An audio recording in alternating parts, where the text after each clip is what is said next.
Before we dive into Reanimal, quick context. I previously covered the Little Nightmares 3 demo and highlighted some potential issues. Many disagreed with my take at the time, but the final release confirmed most of those concerns. So, when Reanimal, one of the most talked about indie games of 2026, dropped its demo, I knew I had to check it out. Let's talk about what this game brings to the table. Why did I start talking about Little Nightmares 3 and Reanimal? For those who don't know and haven't seen my previous video, let me explain. The former creators of Little Nightmares 1 and Little Nightmares 2, namely Tarsier Studios, were bought out by Embracer. Since the rights to the Little Nightmares franchise did not belong to Tarsier Studios, they remained with Bandai Namco. Later, the publisher appointed another studio to continue the series, namely the already released Little Nightmares 3. Supermassive Games took over, and as we can see, it didn't work out for them. Players have already complained about the boring gameplay, the fact that the game has very simple tasks, and that coop doesn't feel important to this game.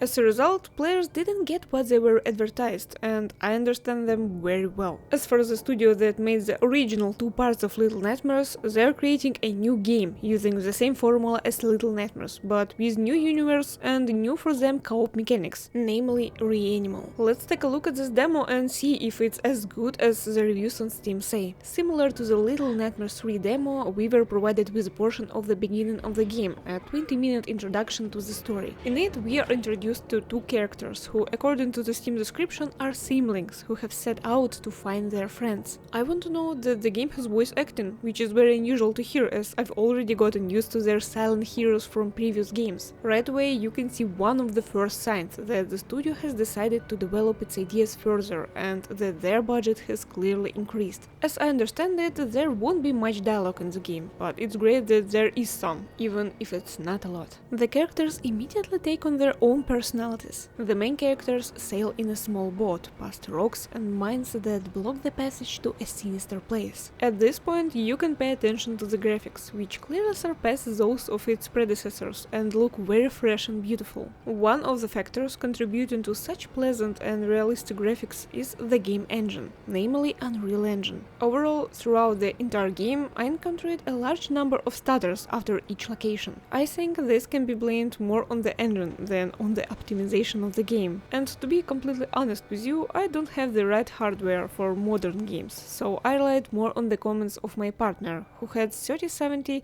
and didn't experience any frame drops, but he also encountered stutters between locations, just like me. I would like to note the oppressive atmosphere that immediately greets us. This is reinforced by the overall dark color palette, the contrasting colors of the lights in the water, and the cold colors that surround the main characters. Tension immediately rises. The place where the characters have arrived clearly does not welcome visitors. The game tries to keep players together, covering it up with conditional words at the bottom of the screen. Stay together to stay alive. This is an obvious truth that many horror movie characters don't understand, but oh well, it's cool that they decided to convey this idea with a cool inscription. Of course, it's a shame that you can't explore the place separately, but I will turn a blind eye to this game convention. What I want to note as a huge plus for Reanimal is all the collectible items. Of course, they didn't skimp here and stuffed a lot of interesting things into the corners. This is in contrast to Little Nightmares 3, where they simply didn't bother with this, to put it mildly. In addition to the heads that we are already familiar with, we are also given posters on the walls and even some hidden altars that we have to light with a lighter.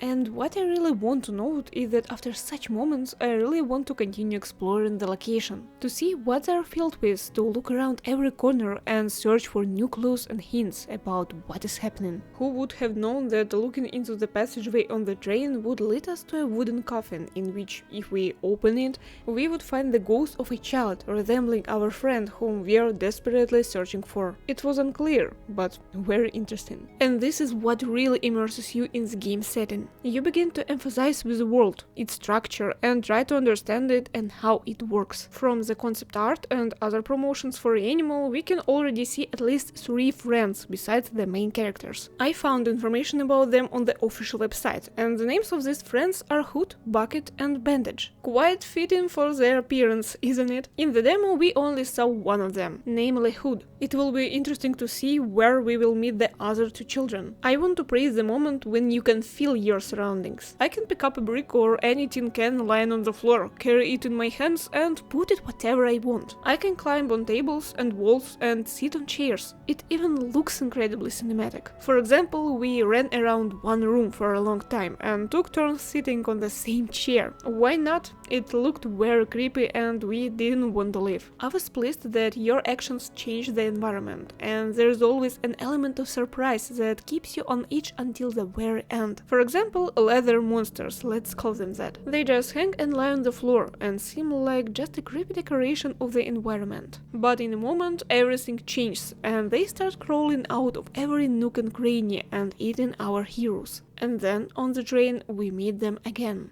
They are sitting like ordinary passengers, and you have to walk past them expecting that at any moment they will come to life and pounce on you at the most inopportune moment. That feeling of horror and fear is achieved perfectly thanks to techniques like this. At the beginning of the game, for example, we actively open suitcases in search of rats, but in one of them there was a key to open the next door. Also, speaking of the environment, I really want to know the well-designed space, where you don't just run from left to right like in Little Nightmares, but you really feel the full extent of the location, because you walk left and right, back and forth, up and down, and at the same time you feel like you are a part of a large, well-designed location that you are moving through, and you see, for example, places where you have been before and now you are walking above that space. Or take a moment from the demo, where you first encounter broken rails and later, thanks to the repair of the wheels, you pass this barrier. You feel the progression and that everything around you is not accidental and will be used in some way in the future. In essence, all the space around the characters is involved in one way or another, either in the narrative or in interaction. There are no empty corridors, everything feels whole and real, as if someone really was here before us. Now about co-op. Honestly, I don't see that the game is geared towards interesting puzzles and needs this co-op. It feels like the developers kept in mind the fact that they had to take into account people who would be playing the game in single-player mode and didn't create problems that would require two players to solve. They made it so that the bot would go in the right direction at the right moment and do what the game expects it to do. Overall, co-op is just a cool feature here. I wouldn't expect anything super special. It's better to treat it as an atmospheric game where you can wander around and explore location together if you want. Considering that the game won't let you split up, you will walk side by side through dark corridors and light up all sorts of nooks and crannies for each other. By the way, a huge plus is that thanks to this, the game can be played locally, unlike Little Nightmares 3, which players complained about. I even saw a review on Steam where a user complained that he wanted to play the game with his mom on a console via local play and couldn't do so because the game doesn't allow it, after which he simply returned the game for a refund. How I feel after playing the demo. In the demo final, we found ourselves in a chase running away from a monster that is trying to catch us on the roofs of trains. Everything ends abruptly, leaving you sitting there in suspense, and after such an emotional roller coaster, you want a resolution.